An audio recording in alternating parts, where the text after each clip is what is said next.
Salut à tous, on se retrouve dans ce nouvel épisode d'AfriFoot pour cette analyse d'avant-match entre le Sénégal et le Soudan pour les premières journées des éliminatoires de la Coupe du Monde 2026. Mais avant de commencer cette vidéo, je vous suggère de cliquer sur la cloche notificatoire pour ne rater aucune de mes prochaines vidéos. On enchaîne directement cette analyse d'avant-match par un focus sur la compétition. Aliou Cissé avait testé un nouveau système de jeu face à l'équipe camerounaise lors de la dernière finale FIFA. Un système de jeu qui a beaucoup fonctionné. Je pense qu'Aliou Cissé va certainement continuer sur les mêmes bases. Dans les buts, il y aura Edouard Mendy pour moi, parce que hiérarchiquement, c'est l'un des cadres de cette équipe nationale du Sénégal. Et c'est sans doute lui qu'Aliou Cissé fera confiance vu qu'il est aussi performant dans ce club. Il a beaucoup progressé dernièrement. Je pense que c'est intéressant de le voir à nouveau dans l'équipe nationale du Sénégal. Évidemment, dans l'axe central, avec ces nouveaux systèmes de jeu, Aliou Cissé va certainement aligner les trois centraux, à l'occurrence Kalidou Koulibaly, le capitaine, accompagné de Moussa Niakhaté et Abdou Diallo pour moi. Au niveau du milieu de terrain, il y aura Pape Matar Sarr pour moi, Pape Matar Sarr et Pathé Ciss comme pivot. Sur les pistons, je pense que Krépin Diatta va certainement prendre sa place. Parce qu'on pensait qu'il est blessé, qu'il ne sera pas sur son roulement.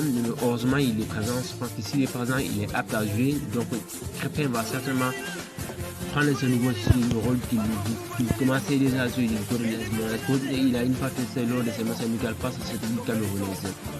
Donc, Krépin sera sur le piston droit et le piston gauche, il n'y a pas de débat, c'est Ismaël Jakobs qui passe sur ce côté-là. Au niveau des trios offensifs, je pense que Boulaye a préféré comme attaquant de pointe, évidemment accompagné d'Ismaël Sarr et bien sûr Sadio Mané. Et pourquoi j'ai préféré miser sur Edouard Mendy comme évidemment pour ce qui est de mes choix sur la composition, évidemment si je choisis de mettre Abdou Diallo pour accompagner ces deux centraux là et pas sur Kouyaté, je pense qu'Abdou Diallo a beaucoup d'expérience à ce niveau-là. Et aussi je parle de l'expérience défensive parce qu'Abdou Diallo était formé comme étant un défenseur. Évidemment, ce qui est différent de Cheikhou Kouyaté, même s'il a fait un très très gros match lors des matchs amicales, mais je préfère avoir Abdou Diallo sur ce nouveau registre là. Évidemment, bien sûr, vu aussi la performance dans le club, Abdou Diallo joue beaucoup, même si le championnat est en dessous de la première ligue, il joue beaucoup. Il a beaucoup de temps de jeu que Cheikhou Kouyaté. Je pense que ce serait intéressant de voir Diallo sur ce registre-là. Évidemment, au niveau du milieu de terrain, comme on sait, Pape Matar Sarr, c'est un joueur qui a beaucoup, qui emmagasine beaucoup de temps de jeu du côté de Tottenham. C'est un joueur qui est devenu indispensable sur les plans de son entraîneur. Je pense que ce serait intéressant de le voir comment il va se comporter en équipe nationale du Sénégal, vu qu'on a besoin de son talent. Pathé Ciss, comme vous le savez, avec l'absence de Nampalys Mendy, Pathé Ciss, pourquoi pas, on a préféré Pathé Ciss parce que c'est un joueur qui est capable qui est un dépôt de joueur, c'est un joueur impact au niveau du milieu de terrain, il apporte beaucoup d'impact physique. Bon, sur les pistons là, je pense que si on a décidé de convoquer, de maintenir Krépin Diatta malgré sa blessure, je pense qu'il serait apte de jouer pour ce match-là. C'est pourquoi j'ai préféré. Mais en cas d'absence, ce sera certainement Noah Fadiga. Mais s'il est apte, Aliou Cissé ne fera pas de soucis parce qu'il va automatiquement prendre Krépin Diatta comme étant là le piston droit de cette équipe nationale. Pour le piston gauche, je pense qu'il n'y a pas de départ. Le seul problème, c'est au niveau du front de l'attaque avec cette concurrence entre Boulaye Dia et bien sûr Nicolas Jackson et Abdou Diallo. Je pense que mon choix en portant sur Boulaye Dia, je souhaite que Boulaye est un joueur qui a un peu d'expérience que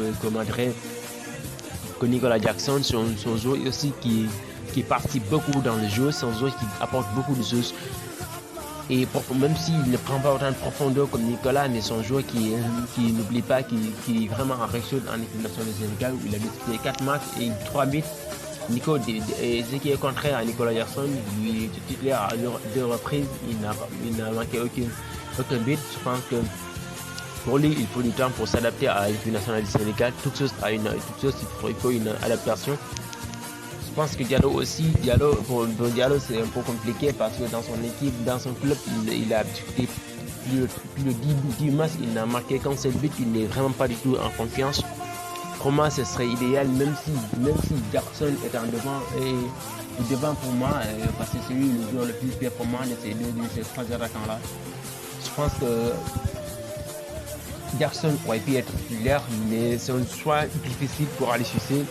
En tout cas, je pense qu'il va certainement miser sur l'expérience. Il va certainement préférer Boulaga.